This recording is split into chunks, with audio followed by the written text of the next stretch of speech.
Hi there everybody, I'm Fred Thomas and you are watching Bike Tour, and we are going to get a tour of this bike from Jim Tasse of the Bicycle Coalition of Maine. Jim, show us the bike. All right, what you have here is a Pedego City Commuter, which is a top-of-the-line commuter made by Pedego, which is apparently the largest manufacturer of electric assist bikes in the country. An electric assist bicycle is a bicycle that has a low power, low speed electric motor that can give you a little extra oomph when you need it.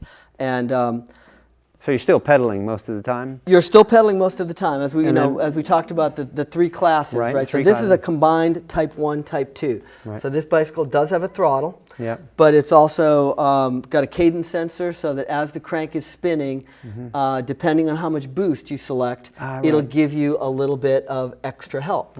Up to a top speed of 20 miles per hour, and then, with just the motor. So you can actually be pedaling, and by using the drivetrain, so it's got a shiftable drivetrain, it'll actually let you go a little faster than 20 miles per hour, but the more muscle you put into it, the longer your battery life is, and you can sustain an average speed that's a little higher with the e-assist if you want to.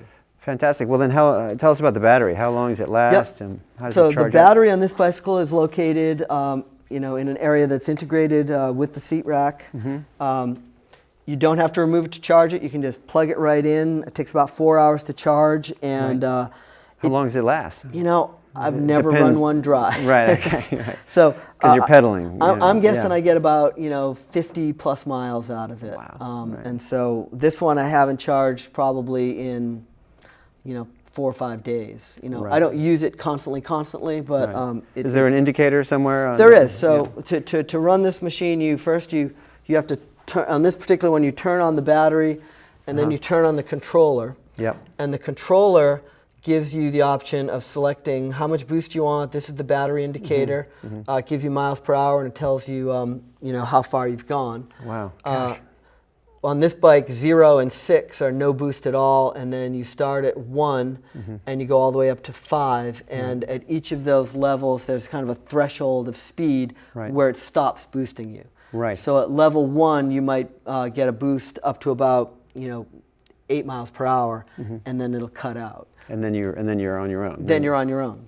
So we do it. If you're on a multi-use path with this bicycle, you want to be running a very low boost and be thinking about other users, and just so you're going kind of slow. But like when I cruised over here over the Casco Bay Bridge, I had myself dialed up to 5 and was you were moving right along, max cruising speed. Along at like 21 miles per hour. Nice. And not sweating. Yeah, I know. And you were here ahead of time too. You were early. Well, tell us about the brakes. I mean, that's an important part of any bike. Yeah. Well, on e-bikes, it's especially important because the brakes actually control the boost as well. So as soon as you engage the brake, you disengage the motor. And that's required by law. That is required by law. Yep, and that's part of the new bill that was just passed.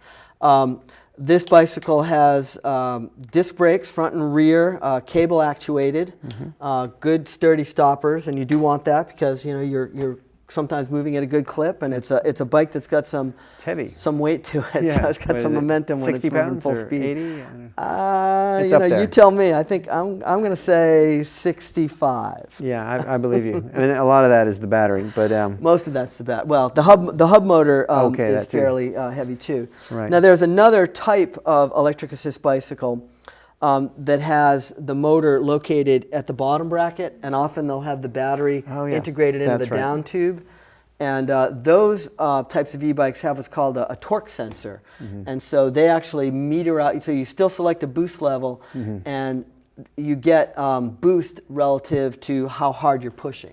Up to the threshold that you selected with the power. So there's a lot of little nuances. Yeah, no, exactly. I mean, they've evolved so much. I mean, I think this has a traditional look to it. It still has a steel or a down tube or aluminum down tube. Check this out. This is one of the coolest things.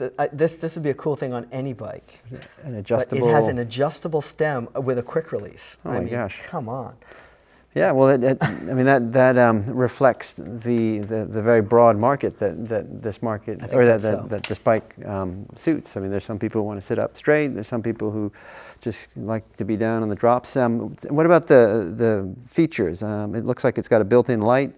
This one comes with a light front and rear. Right. It's got a full fender package and chain guard. Nice. This is really, like I said, this is their top of the line commuter bicycle. It is, it's all weather. I mean, you can ride it in wet conditions. I have been caught in downpours in Maine, because if you ride a bike in Maine often enough, you will get caught in a downpour. Yeah. And it did fine. They don't recommend that you do that all the time. Right. But this bike with the fenders it's great for all weather commuting. It's got reflective sidewalls on the tires, which are a nice feature, so that it's a little bit more conspicuous if you get seen from the side. And how do you use this bike, Jim? I use this bike to, really as a replacement to my car. It's like this is a device that I hop on when I have to make errands that, are, a little longer than I'd want to be on my pedal bike for, and, kind of given time thresholds. It's just something like, you can rack up 10 or 15 miles running errands, on any given day easily enough. You can do a lot of that on an e-bike. You can hook a trailer to this and actually carry gear. And of course, there are electric assist cargo bikes that really can carry quite a lot of gear.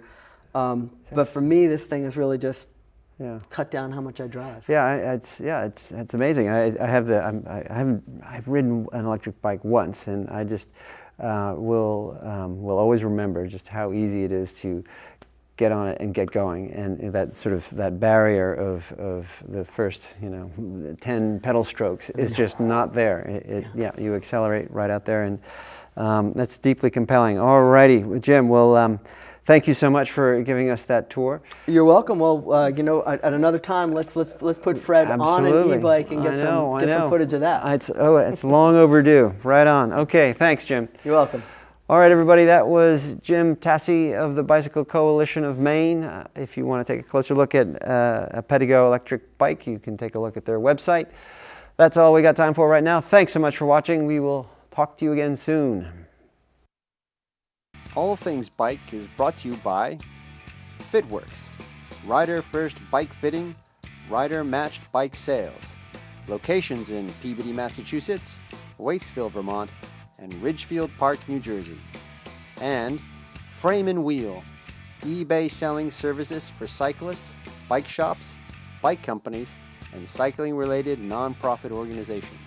Time, space, cash, pick 3.